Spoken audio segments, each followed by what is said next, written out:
네, 감사합니다. 아, 네. 다음 주부터 신구약 중간사를 좀 공부해 보려고 합니다. 신약과 구약과 신약 사이에는 한 400년 정도의 역사가 이렇게 생략되어 있습니다. 그래서 우리가 구약을 읽다가 신약으로 바로 넘어오게 되면 생소한 단어들이 참 많고, 그리고 그 속에서 일어나는 수많은 배경을 알아야 사실 복음서도 충분히 이해를 할 수 있습니다. 그래서 신구약 중간사에서 당시 이스라엘이 어떻게 변화되었고, 종교적으로는 또 언어도 바뀌었습니다. 언어적으로는 또 지배자들도 바뀌었습니다. 그 속에서 어떠한 일이 있었고, 또 하나님께서 신약을 복음의 시대를 어떻게 준비해 나가셨는지.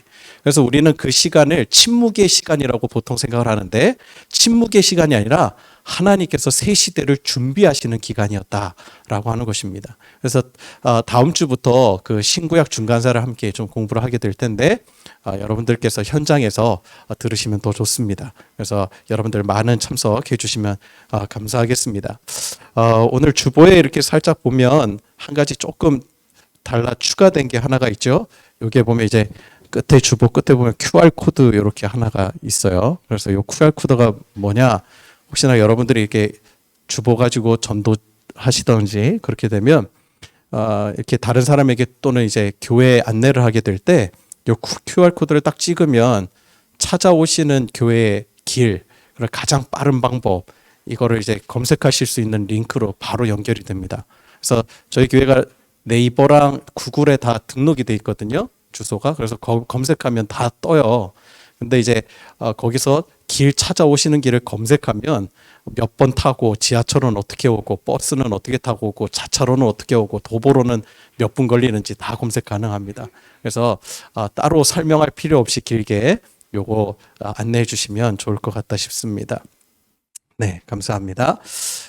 오늘 누가복음 강해 10번째 시간입니다. 해결이 아니라 승리를 구하라. 해결이 아니라 승리를 구하라 라는 제목으로 하나님 말씀 함께 나누도록 하겠습니다.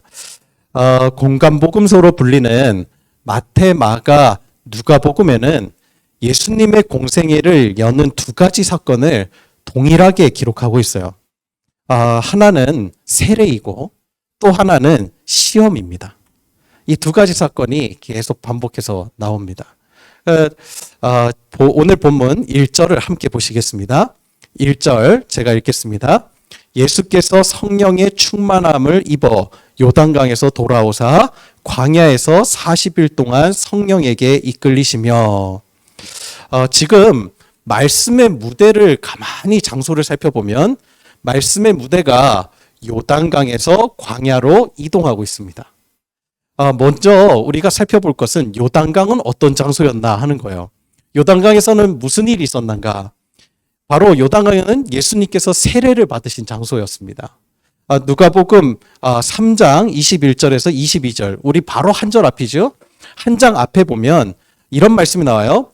백성이 다 세례를 받을세 예수도 세례를 받으시고 기도하실 때에 하늘이 열리며 성령이 비둘기 같은 형체로 그 위에 강림하시더니 하늘로부터 소리가 나기를 너는 내 사랑하는 아들이라 내가 너를 기뻐하노라 하시니라. 이렇게 말씀이 나옵니다.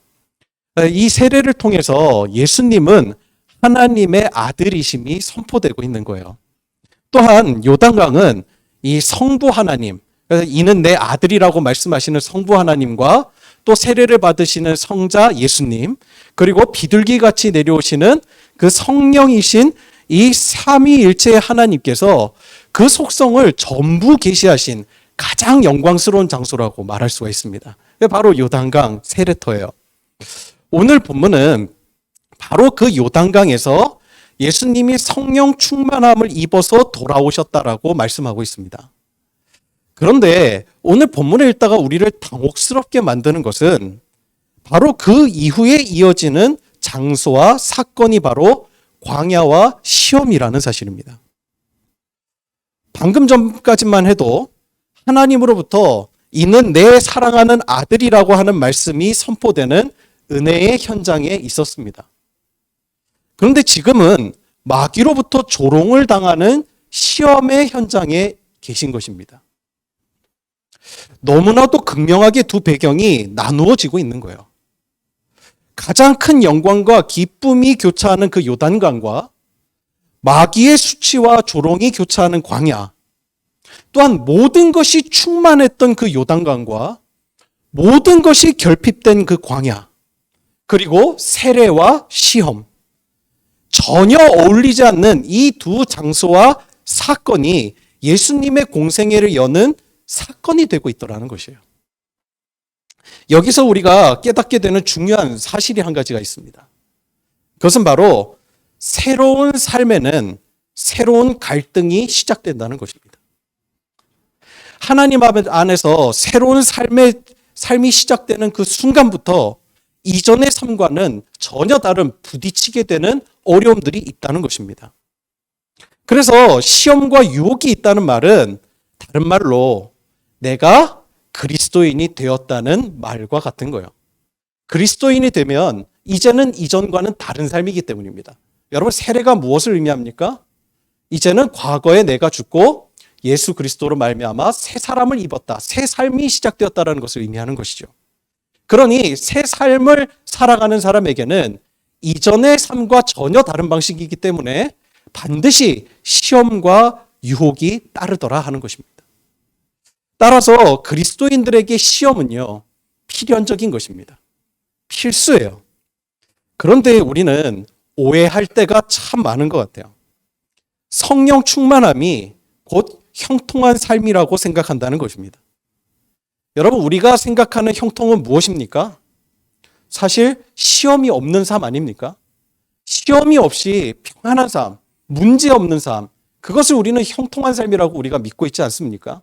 그래서 성령 충만함을 입으면 이제 내 앞에 있는 모든 문제는 다 사라지고 이제 내 앞에 하나님께서 펼치신 놀라운 계획만이, 내 앞에 평탄한 길만이 있을 것이라고 우리는 생각을 합니다. 우리는 문제가 생기면 그래서 기도합니다. 기도하는 것 참 좋은 자세입니다. 문제 생길 때 무릎을 꿇어야 하는 것이죠. 그러나 좋은 태도만큼이나 좋은 내용이 필요해요.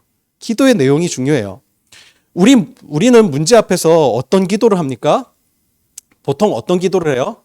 시험이 닥쳐왔을 때, 문제가 우리에게 닥쳐왔을 때, 그 문제와 시험을 피할 수 있는 길을 구하고 있진 않나요?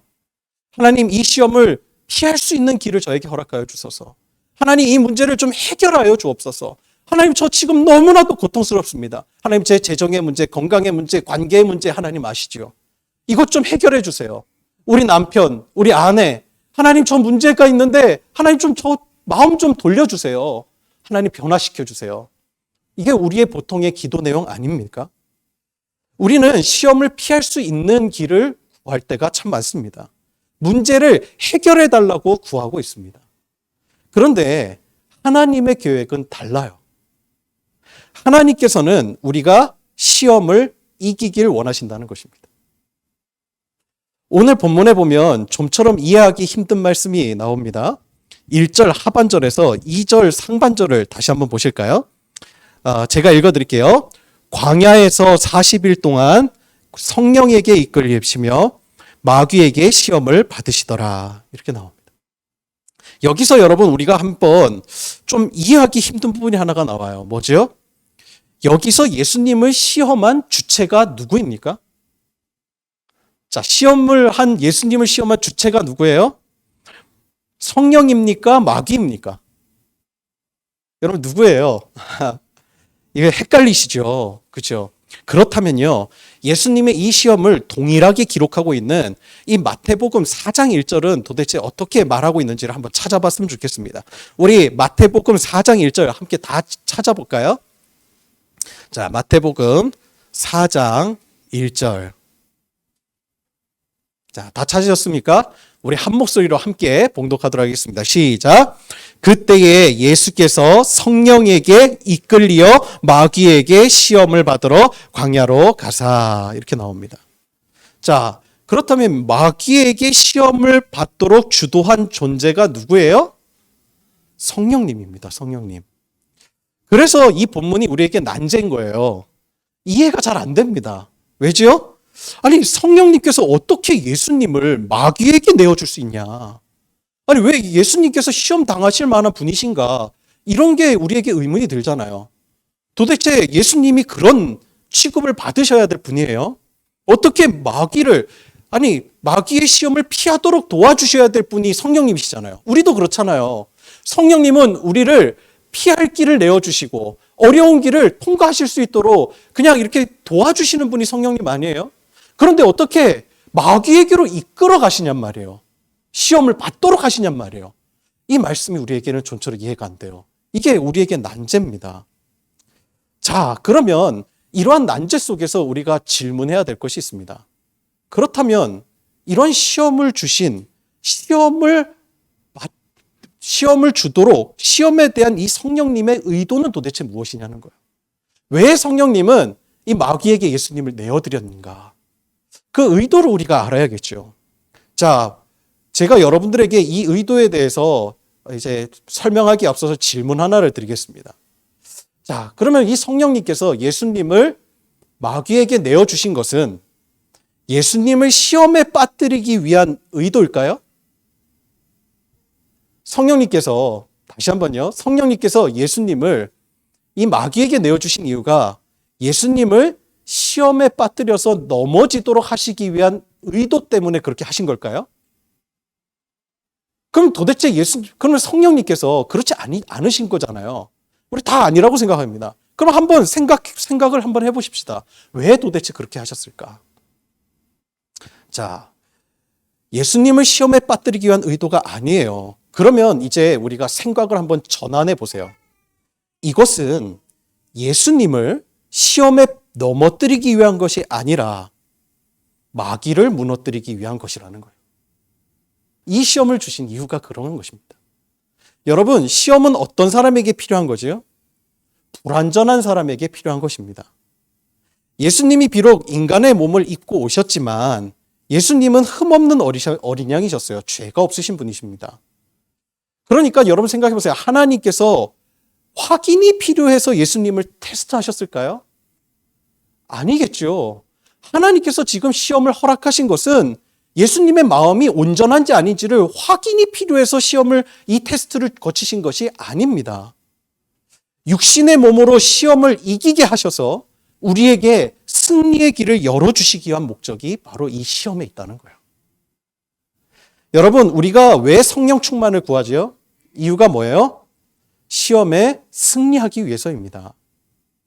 따라서 형통한 삶은요, 문제가 없는 삶이 아니라 승리하는 삶입니다.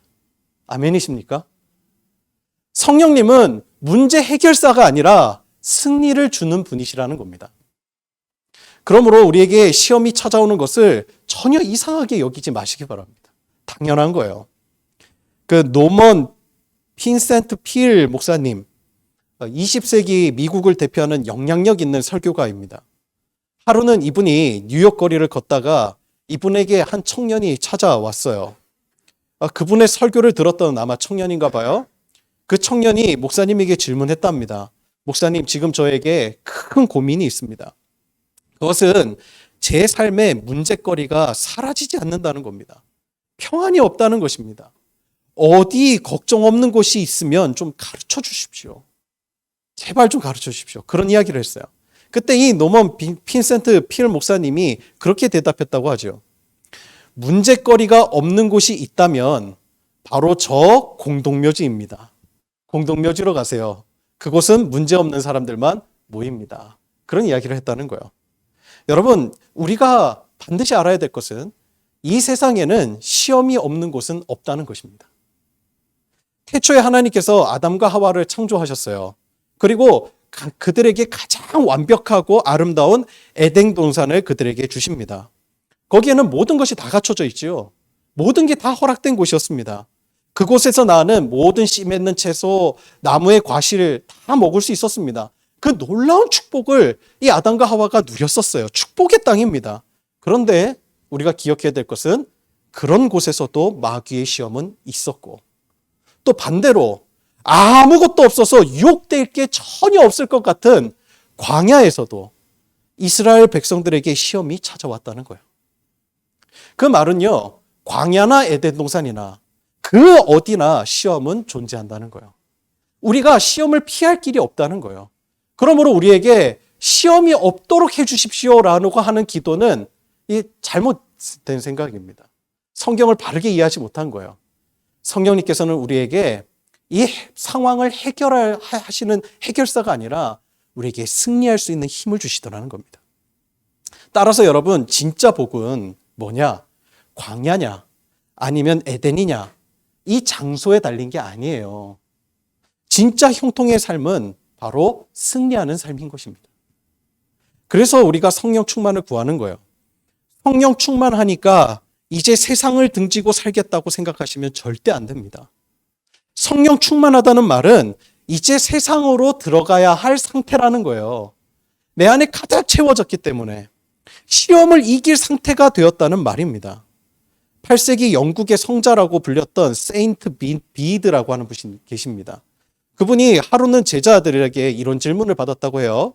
선생님, 우리는 종종 받은 시험으로 인해서 많은 번민을 합니다. 너무 괴롭습니다.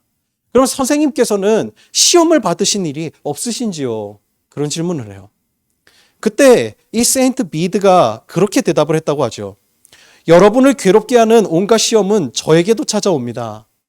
그러나 시험이 찾아와서 내 마음을 놓고 할 때 나는 대답하기를 여기는 예수님이 이미 점령하였으니 들어올 자리가 더 이상 없다고 말할 때 그때 시험하던 마귀는 물러가고 맙니다. 이런 고백을 하셨어요. 여러분, 충만이라고 하는 뜻이 뭡니까? 충만이라고 하는 뜻은요, 더 이상 다른 것이 들어올 수가 없는 상태입니다. 다른 것이 들어올 자리가 없는 거예요. 가득 차 있고 그저 가득 찰랑찰랑 차 있는 정도가 아니라 계속 부어져서 더 이상 다른 것이 흡수되지 않을 정도로 들어올 자리가 없는 상태가 충만한 상태입니다. 성령 충만이라고 하는 그런 뜻이 뭘까요? 내 안에 지금 성령님의 기름 부으심으로 성령님의 은혜로 가득 차 있는 상태예요.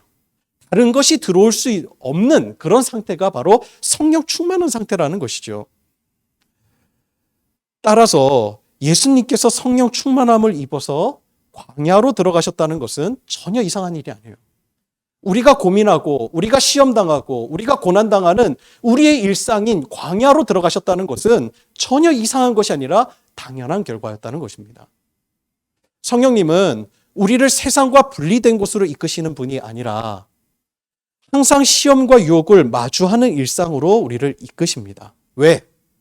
승리를 주시기 위해서. 역대하 32장에 보면 히스기야에게 커다란 위기가 찾아오죠. 그 아수르의 사내립이 유다로 쳐들어옵니다. 그런데 이 말씀을 가만히 묵상해 보면 그 문맥에서 다소 이상한 점을 좀 발견하게 돼요. 그게 뭐냐면 이 위기는 히스기야의 불순종에서부터 온 것이 아니라는 사실이에요. 오히려 히스기야가 이 모든 충성된 일을 다 한 후에 일어난 일이라고 성경이 기록하고 있어요. 우리가 일반적으로 위기나 이 시험은 하나님의 징계 때문에 온다라고 생각합니다. 그러니까 우리의 상식을 뒤집는 말이죠. 이것도 난제예요. 이해가 잘 안 돼요. 이때 히스기야에게 찾아온 위기는 징계가 아니라 오히려 신실한 자에게 주어지는 시험이었다는 사실을 우리가 깨닫게 되는 거죠. 그러면 우리에게 질문이 듭니다. 하나님께서 왜 이런 시험을 허락하신 건가? 이 시험을 통해서 히스기야와 그 글을 오늘날 읽고 있는 우리 모든 그리스도인에게 주시는 메시지가 한 가지가 있어요. 그게 뭐죠? 믿음의 삶은 위기가 없는 삶이 아니라 위기를 통하여서 하나님이 함께 계심을 확인하는 삶이라는 거예요. 다시요. 믿음의 삶은 위기가 없는 삶이 아니라 위기를 통하여서 하나님이 함께 계심을 확인하는 삶이라는 것입니다. 하나님이 나와 함께 계시고 그 살아계신 임마누엘의 하나님이 지금 나를 붙들고 계시다는 겁니다. 이것이 우리의 믿음을 더 견고하게 하는 거예요. 그러니 결국 히스기야가 하나님을 의지하였더니 어떻게 돼요? 주님께서 승리를 주시더라는 겁니다. 주님으로 말미암은 승리는요, 우리의 믿음을 더 견고하게 만들더라는 거예요. 그러므로 여러분, 우리가 오해하시고 착각하시면 안 돼요. 시험이 없는 삶이 형통한 게 아니라요, 시험이 있어야 더 견고해지는 거예요. 시험이 있어야 더 강건해집니다. 시험이 있어야 우리가 하나님 앞에 온전히 설 수 있다는 것입니다. 이것이 고난과 시험이 주는 유익이에요. 예수님께서 그 시험을 당하심으로 말미암아 우리에게 승리의 삶, 승리의 길이 무엇인지를 열어주신 것입니다. 실존주의 철학자 중에 키에르 케고르라고 하는 철학자가 있습니다. 이분이 자신의 소년 시절의 기억을 떠올리면서 한 고백이 있어요. 이분이 한 번은 아버지와 함께 수영장을 갔답니다. 아버지가 수영을 이렇게 가르쳐 주시고 하셨나 봐요. 그러면서 두 팔을 아버지가 잡아주니까 두 팔을 힘차게 내저으면서 이렇게 수영을 합니다. 그러면서 아버지께 얘기했대요. 아버지, 날 좀 봐요. 날 봐요. 얼마나 잘하는지 저 좀 보세요. 그런데 사실은요, 한 발을 이 수영장 바닥에 붙이고 물에 떠 있는 척 하면서 아버지에게 보여줬던 거예요. 그의 마음에는 아버지를 믿는다고 하지만 여전히 그 안에 불안함이 있었던 겁니다. 이 이야기를 하면서 키에르 케고르가 우리 그리스도인들에게 이렇게 질문을 해요. 묻습니다. 나는 하나님을 믿는다. 나는 믿음이 있다고 말하지만 실제로는 한 발로 땅을 짚고 물에 떠 있는 척 하는 거 아닌가? 스스로에게 한번 질문해 보라는 거예요. 그러면서 키에르 케고르는요, 이것을 뭐라고 정의하냐면 시험되지 않은 믿음이라고 이야기를 합니다. untested faith라고 얘기를 해요. 시험되지 않은 믿음. 다시 말해서 이런 믿음은 시험되지 않는 믿음이기 때문에 오히려 죄의 유혹이 올 때, 또는 경제 불황으로 이 살림이 어려울 때, 또는 나에게 희생이 요구될 때 어떻게 될지 장담할 수 없는 믿음이라는 거예요. 넘어지기 쉽다는 거예요. 경험한 바가 없기 때문에. 시험을 경험한 바가 없기 때문에, 이겨본 바가 없기 때문인 것입니다. 그래서 진정한 믿음이란 이런 여러 가지 시험의 기간을 거쳐서 합격된 믿음이 진정한 믿음이다라고 그가 이야기를 해요. 이것이 하나님께서 우리에게 시험을 주시는 이유예요. 여러분, 오늘 이 말씀을 통해서 우리가 질문해 보았으면 좋겠습니다. 우리는 그동안 기도할 때 무엇을 구했습니까? 시험과 위기가 없는 삶을 형통이라고 여기진 않았습니까? 시험과 위기를 피하게 해달라고, 문제없는 삶을 살게 해달라고 기도하진 않았습니까? 그런데 여러분, 그 결과가 어땠지요? 우리가 여전히 찾아오는 시험으로 인해서 낙심하진 않았어요. 여러 번 남편, 아내, 또 자녀, 여러 가지 문제 앞에서 변화시켜달라고 변화를 수없이 기도하고 요청했지만 하나님께서 변화시켜 주실 때도 있지만 그렇지 않을 때도 있잖아요. 그럴 때 여러분, 오히려 그 일로 인해서 낙심하진 않았습니까? 오히려 시험으로 인해서 시험에 드는 경우 우리의 삶에 너무 많았다는 거예요. 하나님 앞에 신실하게 살았는데, 충성을 다했는데 하나님께서 왜 시험을 허락하시는지 이해가 되지 않아서 오히려 그것 때문에 낙심하는 경우가 우리에게 종종 있더라는 것입니다. 저 역시 그랬던 것 같아요. 저 역시 신학생 때 하나님 앞에 살고자 몸부림치며 칠수록 저의 연약한 점이 너무나도 또렷이 보여서 괴로웠던 적이 있었습니다. 한번 이겨보려고 많이 몸부림쳤어요. 기도하고 금식도 하고. 하나님 앞에 나아가면 나아갈수록 저의 밑바닥을 확인할 뿐이었습니다. 그때 낙심이 너무 많이 들었어요. 하나님 앞에 온전히 살 수 없다는 그런 마음 때문이었습니다. 그때 제 마음에 한 가지 의심이 드는 겁니다. 하나님의 사랑. 하나님이 정말 날 사랑하시는가? 하나님이 사랑하시는 자에게 어떻게 시험을 허락하실 수 있는가? 그런 의문이 저에게 들었던 것이죠. 그런데 그 시험을 통해서 오히려 저의 연약함이 깊이 깨닫게 되어졌습니다. 더욱 주님을 의지하게 되더라는 거예요. 주님을 의지하게 될 때 모든 오해도, 낙심될 시험도 이길 수 있는 힘이 되었습니다. 그 모든 시험조차도 주님 안에 있었던 것이죠. 여러분, 여러분에게 질문 한 가지 드리겠습니다. 마귀가 우리의 삶을 망가뜨릴 수 있겠습니까? 마귀가 우리를 넘어뜨리기 위해서 수많은 유혹을 줍니다. 그렇다면 마귀가 우리의 삶을 직접적으로 만지고 우리의 삶을 망가뜨릴 수 있겠습니까? 그렇지 않습니다. 오늘 말씀을 자세히 보면 예수님은 성령에 이끌려 마귀에게 시험을 받으셨다고 나와요. 그 말은 무슨 뜻이죠? 그 마귀의 시험조차도 성령님의 통제를 벗어날 수 없다는 것입니다. 바로 욥이 그랬죠. 욥도 시험을 받았지만 하나님께서 마귀에게 허락지 않은 것들이 있었습니다. 그의 몸에 손을 대지 말 것, 그의 생명에 손을 대지 말 것. 이 모든 시험조차도 하나님의 통제 안에 있다는 것입니다. 하나님은 악을 선으로 바꾸셔서 모든 고난과 시험도 우리에게 유익이 되도록 바꾸시더라는 것입니다. 그러므로 여러분, 낙심이 올 때, 우리에게 시험이 올 때 두려워하지 마시기 바랍니다. 그 모든 과정은 내가 통제할 수 없지만 내 삶을 모두 다 통제하고 계신 하나님의 은혜 가운데 우리의 삶이 있기 때문이라는 거예요. 아멘이십니까? 여러분, 그러므로 오늘 우리의 말씀을 주시는 결론이 무엇입니까? 오늘 말씀의 결론은 이것입니다. 시험의 여부가 우리를 망가뜨리는 것이 아니라 우리가 무엇에 기대어 살고 있는가에 승패가 달려있는 것입니다. 여러분, 우리가 무엇에 기대어 살고 있습니까? 마귀가 시험이 우리를 망가뜨릴 수 없습니다. 우리를 만지지도 못합니다. 우리가 망가지는, 무너지는 이유는 하나예요. 우리가 기대어 살아야 할 곳에 기대지 않고 살기 때문입니다. 바라보아야 될 곳을 바라보지 않고 있기 때문이에요. 붙들어야 될 것을 붙들고 있지 않기 때문입니다. 여러분, 오늘 말씀은 우리에게 너무나 중요한 교훈을 줍니다. 시험은, 모든 고난은 우리에게 유익으로 하나님께서 결론 지으실 것입니다. 그리고 주님께서 우리의 삶을 붙들고 계십니다. 그분이 모든 것을 섭리하고 계십니다. 그러므로 여러분, 오늘 우리가 정말 붙들고 기도해야 될 것은 한 가지인 것 같아요.